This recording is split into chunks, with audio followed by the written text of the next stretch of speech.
네, 삼성전자 주주 여러분들 안녕하세요. 김프로입니다. 오늘 오전장 중에 바로 방송을 켰는데요. 지금 빠르게 핵심만 말씀드리는 시간 가져보도록 할게요. 현재 지금 차트상을 보게 되면 위아래 꼬리가 달린 지금 1%가 넘는 하락이 나와주고 있는데요. 어제는 서킷 브레이커까지 터지면서 10%가 넘게 빠진 다음 날이죠. 여기에 지금 수급을 한번 보게 되면 오늘 코스피 전체에서 개인이 약 1조 원을 매도를 하고 있습니다. 공포에 손절하는 개인 물량이 쏟아지고 있는 날이라는 건데, 삼성전자를 보시면은 외인이랑 기관이 동시에 매수로 들어오고 있습니다. 이걸 그냥 보고 넘기시면 안 되는데요. 어제 그 패닉 속에서 10%가 하락한 바로 그 다음날에 외인과 기관이 동시에 사들이고 있다는 건데, 개인이 지금 공포에 던지는 물량을 외인이랑 기관이 받아내고 있다는 거고, 세력들이 지금 이 구간을 어떻게 보고 있는지 보여주고 있는 거죠. 그래서 오늘 영상에서는 왜 지금 이 구간이 중요한지, 그리고 어떻게 대응을 해야 하는지까지 명확하게 말씀드려 볼까 합니다. 이렇게 중요한 내용들 총 정리해서 오늘 영상에 준비해 봤으니까 영상 끝까지 절대 놓치지 마시고요. 여유가 되신다면 구독하고 좋아요도 한 번씩 잊지 마시고, 지금 영상 보시는 모든 분들 다 같이 수익 극대화까지 함께 할 수 있도록 댓글로도 삼성 화이팅, 김프로 화이팅 한 번씩 응원의 댓글 달아주셨다면 본격적인 영상 시작해 보겠습니다. 먼저 오늘 이 구간이 왜 중요한지부터 정확하게 짚어드리겠습니다. 어제 삼성전자의 이 잠정 실적이 발표가 됐잖아요. 예상치인 이 85조보다 더 많은 89조로 어닝이 나와줬는데도 주가가 하락을 했습니다. 이거 이상하게 보셨죠? 하지만 이게 대부분의 대형주의 패턴인데요. 제가 자료를 하나 만들었는데요. 2022년도 3분기 그 당일에는 마이너스 3.78%가 하락을 했고, 5영업일 이후에는 6.44% 상승을 해줬습니다. 4분기에도 마찬가지로 0.14% 하락을 하고 3.2% 상승이 나와졌죠. 1분기에도 마찬가지로 1.85% 하락을 한 뒤에 5영업일 후 5.19%, 매번 발표 당일에는 빠졌다가 5영업일 후에는 전부 올라갔습니다. 오늘이 그 패턴의 반복이라는 거예요. 지금 개인이 공포에 던지는 그 물량을 외인과 기관이 받아내고 있다는 게 바로 그 패턴을 알고 있기 때문이라는 거죠. 거기다가 오늘은 중요한 이슈가 두 가지 정도 나왔는데요. 첫 번째는 아마존이 채권 발행으로 최소 250억 달러, 우리 돈으로는 약 34조 원의 자금을 조달한다는 건데, 이 돈을 왜 조달하냐? AI 인프라 투자 확대를 위해서라고 밝혔습니다. 지난주 메타 클라우드 진출로 AI 투자 과잉 우려가 퍼졌잖아요. 그런데 아마존이 오늘 34조 원을 빌려서 AI에 쏟아붓겠다고 한 건데, 그러면 이게 뭐를 의미할까요? AI 수요가 꺾인 게 아니라 오히려 더 폭발적으로 늘어나고 있다는 거고, 삼성전자 메모리 수요가 살아있다는 게 오늘 이 아마존이 직접 증명을 해준 거죠. 두 번째로는 삼성전자의 자체 이슈인데요. 삼성전자가 엔비디아 차세대 AI 플랫폼 베라루빈에 탑재될 이 기업용 SSD 양산에 돌입을 했는데요. 엔비디아가 AI 시장을 장악하고 있는 이 상황에서 그 차세대 플랫폼 핵심 부품을 우리 삼성전자가 공급을 한다는 건데, AI가 고도화될수록 이 제품의 수요가 폭발적으로 늘어날 수밖에 없는 구조가 되는 거죠. 89조 실적에 이 제품 매출이 본격적으로 반영이 되는 다음 분기가 기대가 되는 이유가 바로 여기 있는 거죠. 하지만 물론 짚고 넘어가야 할 부분들도 있습니다.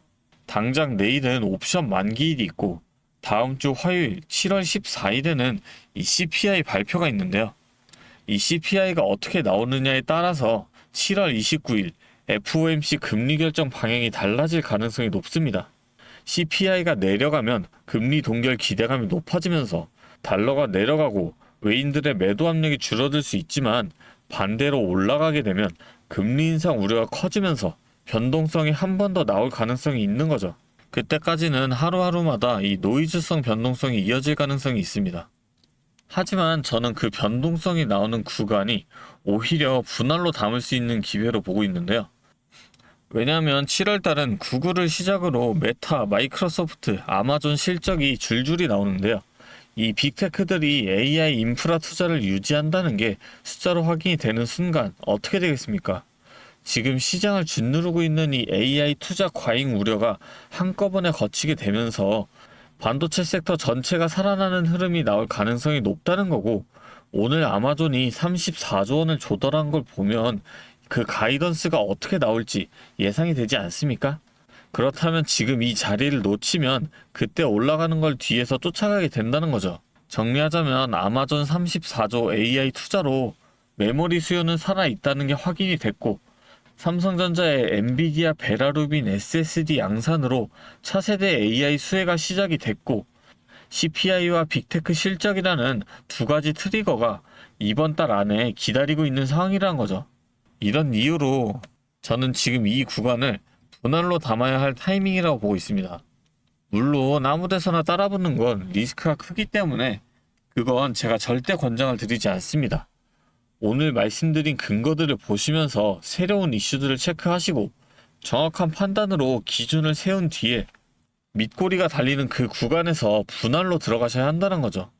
하지만 본업도 있으시고 혼자서 이슈 체크까지 하시면서 이 타이밍 잡기가 어렵다는 거 잘 알고 있습니다. 그래서 도와드린다는 거고요. 제가 상단에 번호를 하나 잠깐 띄울게요. 위에 번호 보이시죠? 010-3436-7531. 이 번호로 삼성 두 글자 간단하게 적어서 보내주시면 빠르게 실시간 대응까지 도와드릴 수가 있고, 오늘 말씀드린 이 비중이 어느 정도 들어가 계신 분들께는 추가 매수, 아직 관망하고 계신 분들께는 이 신규 매수 타이밍까지 모두 공유를 해드리겠다는 거죠. 정확히 이번 주 목요일 옵션 만기일 전후로 수급이 어떻게 바뀌는지, 다음 주 CPI 발표 결과가 어떻게 나오는지, 또 새로운 이슈들이 어떻게 나오는지까지 이 상황에 맞춰서 대응 전략을 바로 공유해드리겠습니다. 제가 다시 한번 말씀드리지만 솔직히 오늘 말씀드린 이 내용들 다 지킬 수만 있다면 누구보다도 더 유리한 위치에 서실 수 있습니다. 이 매수 타이밍을 전부 다 말씀을 드렸기 때문에 대응만 잘한다면 누구나 이 기회를 놓치지 않을 수 있다는 거죠. 그런데 여러분들께서 생각과 반대로 진행을 할 수밖에 없는 이유가 뭐였어요? 결국 이 본업이 있으시니까 정말 중요한 그 순간에는 이 본업 때문에 매수 타이밍 자체를 생각하지를 못한다는 겁니다. 혼자서는 한계가 있다는 거예요. 그래서 꼭 필요한 게 이 옆에서 도움을 줄 수 있는 이 방향을 잡아줄 누군가가 필요하다는 거고, 지금부터라도 저와 함께 대응을 시작한다면 최소한 손실은 줄이고 이 기회를 놓치지 않고 대응을 하실 수 있다는 거죠. 그게 저 김프로라는 거고, 여러분이 주식 처음 시작하셨을 때 어떤 마음이셨어요? 이 월급만으로는 한계가 있다, 이거 제대로 하면 진짜 바뀔 수 있겠다 싶어서 공부도 하고 뉴스도 찾아보시고 나름 준비했다고 생각을 했는데 막상 시작해보니까 생각대로 안 되시고 그만둘까 싶다가도 처음에 가졌던 그 마음이 자꾸 걸려서 쉽게 놓지를 못하겠는 거잖아요. 그게 지금 이 영상 보고 계신 이유 아니겠습니까? 저도 그 마음 누구보다도 더 잘합니다. 오늘처럼 매주 이 자리에서 도와드리겠습니다. 오늘 영상 보셨듯이 제가 준비한 자료를 다 보셨잖아요. 이렇게 저는 정말 자신이 있다는 거고, 그만큼 끝까지 보신 분들은 남들보다 한 발 앞서 있다고 저는 말씀드릴 수 있습니다. 마지막으로 지금까지 영상 시청해주신 분들을 위해 이 특별한 선물도 하나 준비해 왔으니까요. 지금까지 영상 보신 주주님들만큼은 꼭 놓치지 마시고 함께 챙겨가셨으면 좋겠습니다. 자, 오늘 제가 준비한 선물은 요즘 굉장히 핫한 이 AI와 관련된 종목인데요. 자, 그런데 이 AI가 사용되는 곳이 굉장히 또 많고 용량도 크다 보니까 전기가 부족해져서 이 전력난이 상당히 심각하다는 겁니다. 이게 어느 정도냐면 이 데이터 센터가 쓰는 전기량이 우리나라 전체 사용량의 2배가 넘는다는 거죠.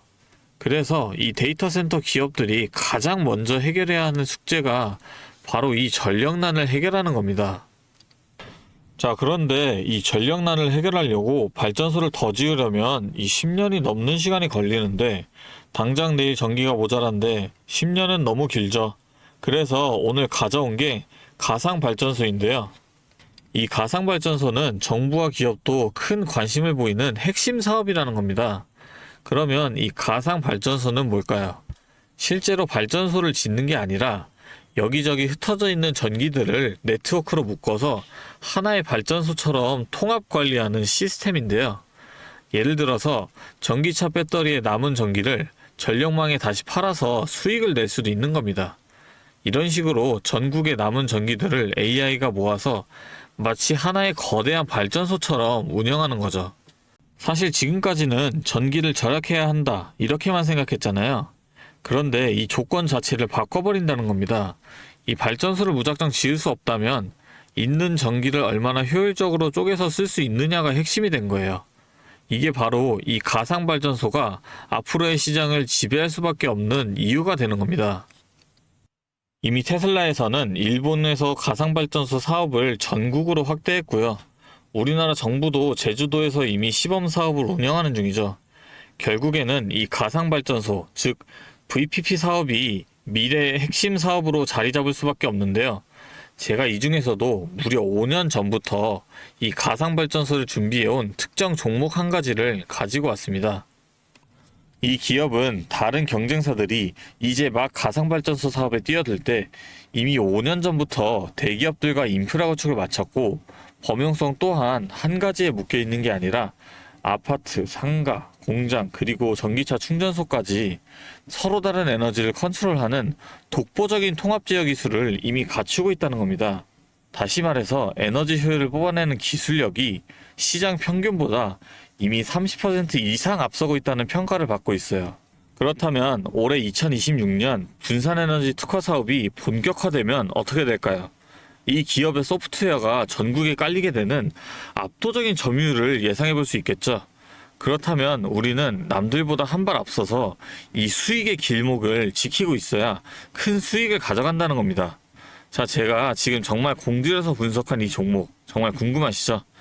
지금 화면에 보이시는 이 번호 010-3436-7531로 선물이라고 두 글자 적어서 문자 보내주시면 제가 확인하는 대로 분석한 리포트와 함께 종목명까지 바로 공유해드리도록 하겠습니다. 제가 드리는 이 선물로 우리 구독자분들이 조금 더 여유있고 성공적인 투자 이어나가셨으면 좋겠고요. 지금까지 긴 영상 시청해주셔서 감사합니다.